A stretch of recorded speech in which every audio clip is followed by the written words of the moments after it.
This is day 9 of working with the horse. We started out working her with carrots and treats, letting her know it's a good thing. She lift her foot, get a carrot as the reward. Now I'm trying to get away from the carrots and working more to pats and praise. When she's good, I use a nice tone of voice. When she's bad, I use a bad tone of voice so she understands the difference. I'm gonna ask for the foot. I'm gonna hold it for a second. Place my leg there for support, stretch her leg out.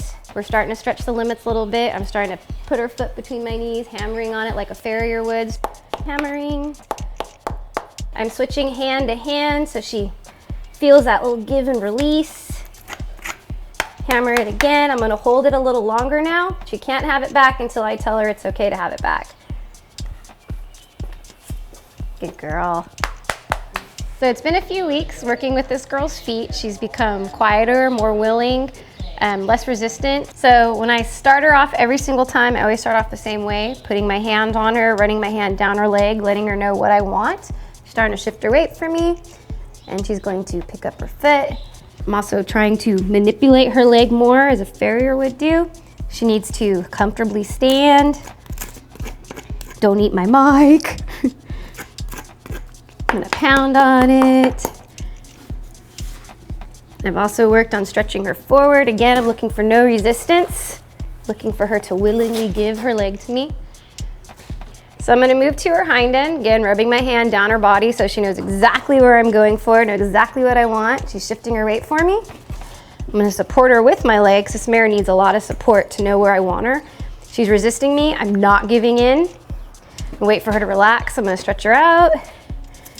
Go to picking the foot, banging on it, tossing it from hand to hand. I want her to feel. And when I feel there's no resistance, I'm happy with how she's responded. I'm gonna remove my leg, slowly give her the leg back because I don't want her to pull it away from me. I want her to place it down quietly. I'm gonna stretch it out forward, letting her know this leg is mine when it's in my hands. So I'm gonna move down to her hind end. She's already waiting for me because she knows the routine. We've set up a pattern. Got her leg ready for me. I'm gonna wait for her to relax, support her with my leg, walk her out, stretch her out. I'm gonna go through the same task of picking. I kind of want to make a lot of noise, let her know it's okay. I can do what I want to her. She's gonna be all right. Toss her foot back and forth a little bit. I'm kind of tempting her with a drop, but she's not taking it from me. I'm just making noise, creating different feels for her. So when my shoer works on her, none of this is going to be new.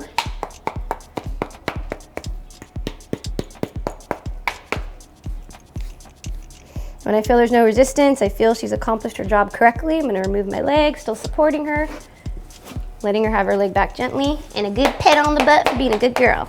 So one of the things this horse could not do before Michelle worked on him was pick up his foot. So I'm gonna try that right now. And I'm just gonna reach down here nice and easy.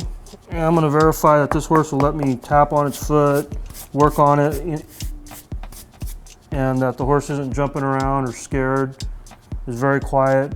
So at this point, I'll go ahead and get in a position that I would use to work on this horse, into this position here. And as you can see, the horse is still really quiet, the ears are quiet, and this horse is relatively comfortable where he's at right now. So now that I've verified that the front end is safe to be around and the horse is still comfortable, is not excited, he's not breathing heavy, I'll go ahead and see how the hind feet do when I go to pick them up. So I'll just gently reach down and let the horse know that and as you can see, this is training for Michelle, where the horse actually is cued to pick up its leg and does so very, very calmly. And so the same thing will apply here. I'll just verify that the horse can let me brush around him and is quiet, not jumping around or anything like that. This is proof of a job well done by Michelle. This horse before would actually hesitate or kick out and not let somebody pick up his foot in a safe fashion. So this is a very good example of when somebody actually spends some time with the horse and teaches them the right way so that everybody involved is in a safe environment and the professional can do their job. The Tubman Double. She's like, what? You crazy?